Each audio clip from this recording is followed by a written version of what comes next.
A $500 plastic drone just blinded a $2 billion U.S. destroyer in the Red Sea. The Navy's giant is officially defenseless. January 18th, 2026, 4 a.m. The Red Sea. The humidity here doesn't just sit on you, it crushes you. In the Bab el-Mandeb Strait, the air is a thick saline soup, hanging heavy over water that is effectively a global choke point. On the surface, it is quiet. The kind of silence that feels manufactured, fragile. But silence in modern naval warfare is a lie. The electromagnetic spectrum is screaming. Radars are sweeping, sonars are pinging, and deep inside the hull of the USS Gravely, a machine is breathing. It is not the rhythmic, chugging heartbeat of the World War II movies you remember. It is a high-frequency scream. The USS Gravely, an Arleigh Burke-class destroyer, does not run on diesel pistons. It is powered by 4 General Electric LM2 500 gas turbines. These are not boat engines, they are jet engines, stripped from the wings of transport aircraft and bolted to the keel of a warship. When they spool up, they don't rumble. They whine. A piercing 4 kilohertz shriek that rises, like the blade pass frequency rising linearly to a 4 kilohertz scream. That drills into the skull. This is the sound of 100,000 horsepower idling in the dark. But outside, in the littorals of Yemen, something else is waking up. Something that doesn't cost $2 billion. Something that sounds like an angry bee. This is not a battle for territory. It is a battle of economics. A collision between the most expensive naval fortress ever built and the cheapest guided weapon in history. The paradigm of naval warfare is shifting right now, in the dark, from the hull loss of the past to the mission kill of the future. The enemy doesn't need to sink the ship. They just need to blind it. The Red Sea is no longer just a shipping lane. It is a laboratory for asymmetric violence. For decades, Western naval doctrine relied on the fortress ship, platforms like the USS Gravely, designed to fight peer adversaries in the open ocean. They were built to survive hits from massive Soviet cruise missiles. They were built to track supersonic bombers at 40,000 feet. But they were not built for this. They were not built to fight a garage project. The conflict dynamics observed in the Black Sea, and now here, have revealed a critical vulnerability in the armor of the modern Navy. It is a vulnerability born of sophistication. We built ships so advanced, so reliant on delicate electronic eyes, that we forgot how fragile sight actually is. The Houthi forces ashore understand this. They know that a destroyer that cannot see is as good as dead. They are not trying to punch a hole in the waterline. They are trying to scratch the cornea of a giant. This is the asymmetric pivot. It is the realization that you don't need a 1,000-pound warhead to take a warship out of the fight. You just need to strip away its sensors, and you don't need a Navy to do it. You just need the internet, a soldering iron, and a few $100s. Let's look at the weapon that is about to change the math of this morning. It is sitting on a dusty workbench in a clandestine workshop, likely a basement in Houthi-controlled territory. It appears as a commercial off-the-shelf COTS quadcopter. It is a Franken-drone. There is no sleek aerodynamic fairing, no military-grade paint. It is a skeleton, a 7-inch carbon fiber frame, the kind you can buy on commercial hobby sites for $30. It is held together with blue electrical tape and yellow Kapton tape. The wires are exposed.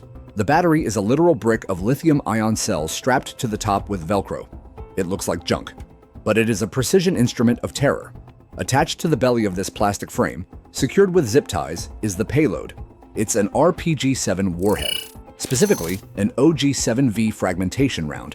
On the black market, this warhead costs less than $100. The drone components cost maybe $400. Total cost, $500. When this thing launches, it doesn't roar like a missile, it buzzes. The 4 brushless motors spin polycarbonate propellers at thousands of revolutions per minute, generating a high-pitched whine in the 100 to 300 hertz range. It sounds like a large mosquito. But when you launch 50 of them at once, the sound changes. The frequencies overlap and beat against each other, creating a deep, oscillating thrum. A swarm of angry bees. This is the Moped of Death. It accelerates from 0 to 60 miles per hour in 2 seconds. It is agile, it is fast, and it is invisible to the type of radar designed to track ballistic missiles in space. It is a $500 nightmare flying towards a $2 billion target. 50 miles offshore, the USS Gravely is at general quarters. Inside the Combat Information Center, the CIC, the lights are not red. They are blue.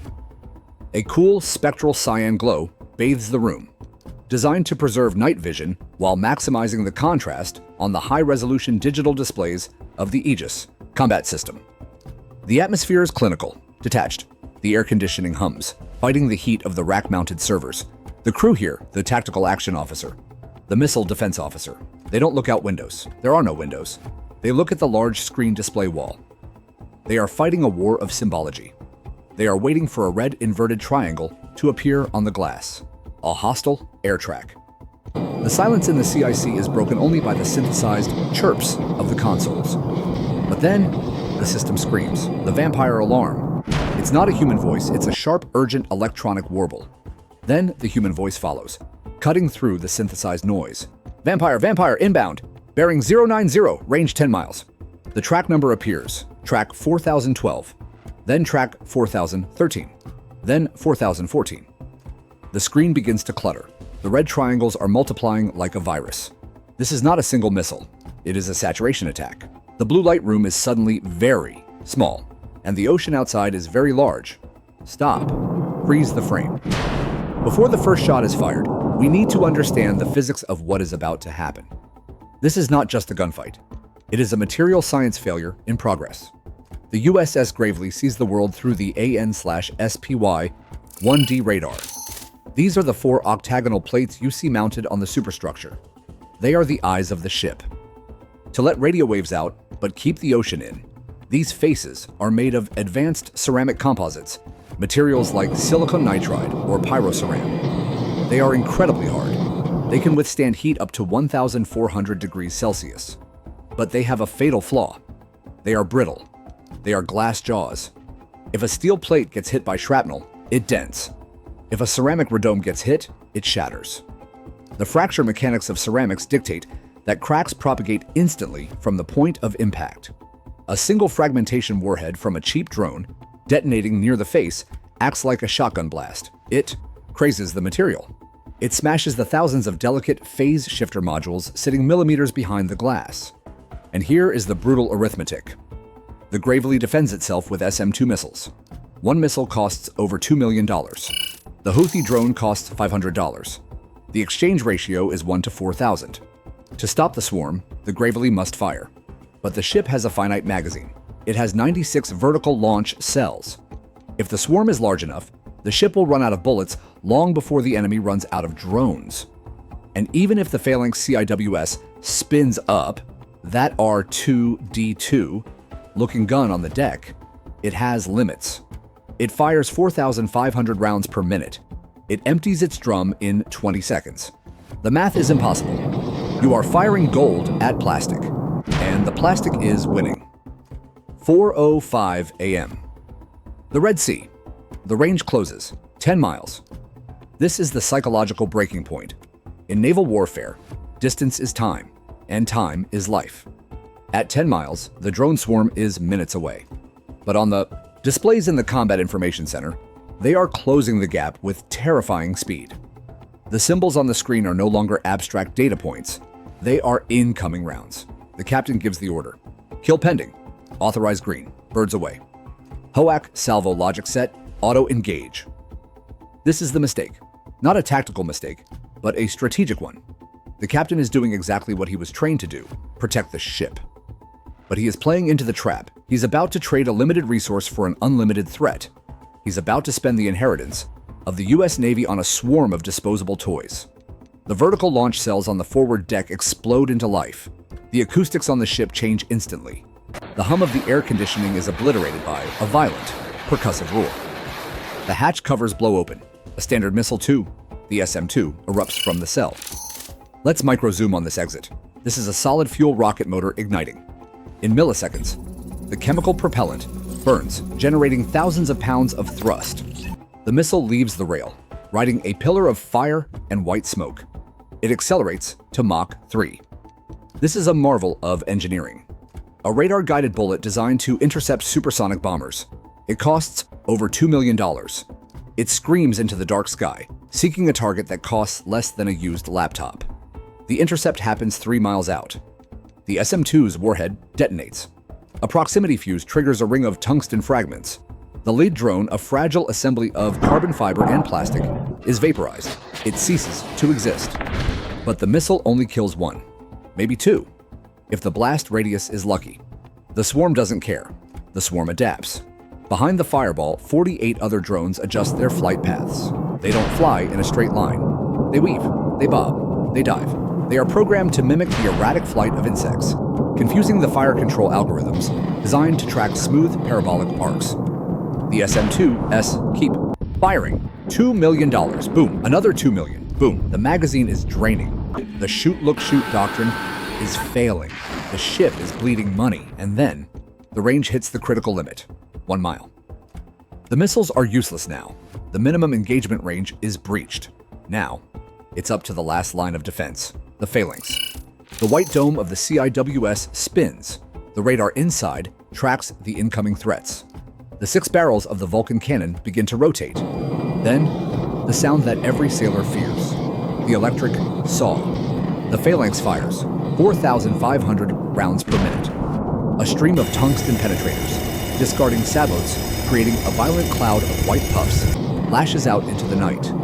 It sounds like canvas tearing, amplified to the volume of a jet engine. It shreds the first drone. The carbon fiber frame disintegrates. The LiPo battery explodes in a puff of toxic smoke. But here is the physics problem. The slew rate. The gun can turn at 15 degrees per second. That is fast. But it is not instant. It has to kill, assess, stop slew, and fire again. It takes time, milliseconds. The swarm is arriving at a rate of 2 drones per second. The arrival rate exceeds the service rate. The system is saturated. The math turns against the crew. 1 drone leaking through the wall of lead dives. It doesn't aim for the hull. It doesn't aim for the waterline. It screams down from a high angle, its motor whining at maximum RPM, aiming directly for the starboard side of the superstructure. Impact. The drone hits the AN/SPY-1D radar face. There is no massive fireball, no hull-shattering boom, just a sharp, cracking slap. The OG-7V warhead detonates on contact. The fragmentation casing shatters. Thousands of steel shards are blasted forward at supersonic speeds. They hit the radar face. This is the glass jaw. The material is a ceramic composite, likely silicon nitride. It is hard, but it is brittle. It cannot flex. The face crazes. A spiderweb of fractures instantly shoots across the hexagonal surface. The shards penetrate deep into the array, smashing the delicate phase shifter modules, the garnets, the waveguides that steer the radar beam. Salt spray immediately begins to enter the cracks, the high-voltage electronics inside arc and short out. Inside the CIC, the starboard wall of the large screen display flickers and goes black. Loss of signal. Starboard array is down. The ship didn't sink. The lights are still on. The engines are still screaming. But the USS Gravely is now blind in one eye. It has lost 90 degrees of its vision. Then the second drone hits, the port side. Then the third, the rear illuminator. The attacks are surgical. They are cruel. They are stripping the warrior of his armor, piece by piece. 4:15 a.m. Silence returns to the Red Sea. The swarm is gone. The drones that missed have splashed into the water or run out of battery. The firing has stopped. The phalanx barrels are spinning down, hot enough to sear flesh. The smoke clears. The USS Gravely is floating. It looks, from a distance, almost untouched. There are no gaping holes in the waterline. No fires raging on the flight deck. But it is a corpse. This is the mission kill. The ship has no eyes. It cannot track. It cannot fire. It cannot defend itself or the carrier it was escorting. It is a 100,000-ton floating target, waiting for a real anti-ship missile to finish the job. The captain stands on the bridge wing, looking at the shattered, soot-stained remnants of the billion-dollar radar system. He realizes the magnitude of the defeat. He didn't lose the ship. He lost the economics. Let's do the forensic accounting of the last 15 minutes. Cost of the attack to the enemy. The swarm consisted of 50 drones at $1,000 apiece, fully loaded. Total cost, $50,000. That is the price of a mid-range sedan. Cost of the defense. The Gravely fired 12 SM-2 missiles, $24 million. It fired 3,000 rounds of tungsten ammo, another 100,000. But the real cost is the repair. You cannot patch a phased array radar at sea. The ship must return to a shipyard. It needs to be dry docked. The old arrays must be cut out of the superstructure. New ones, costing hundreds of millions of dollars, must be manufactured and installed. The ship will be out of commission for 18 months. For $50,000, the insurgents removed a cornerstone of American naval power from the board for nearly 2 years. This is the paradox of modern warfare.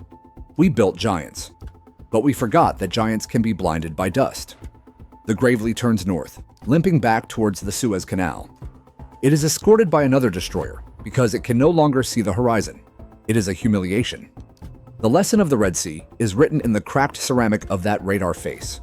The era of the invincible fortress is over. The era of the swarm has begun. In the future, supremacy will not belong to the one with the biggest ship. It will belong to the one with the most numerous, cheapest, and most disposable eyes. The ocean is vast, but there is nowhere left to hide from the math. So, here is the question for you. If you were the admiral looking at the budget sheets tomorrow morning, what do you cut? Do you build one more destroyer for $2 billion? Or do you build 2 million drones? Press 1 for the destroyer. Press 9 for the swarm. Fair winds, sailors, but remember, the era of the giant is ending. The era of the swarm has just begun. Sleep with one eye open.